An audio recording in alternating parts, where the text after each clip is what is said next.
morning, guys. Natalie Martinez in my backyard. As I promised, we are going to do a project with rain boots. I like to save stuff, and sometimes that kind of gets in the way.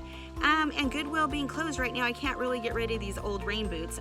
April Ahart bought the girls each a pair of rain boots for Easter a couple years ago, and I saved them. Yeah, she thought I was crazy, but look at April, they're gonna be awesome. So anyways, the one thing that you do need to do with the rain boots is poke a hole at the very bottom of them with the screwdriver.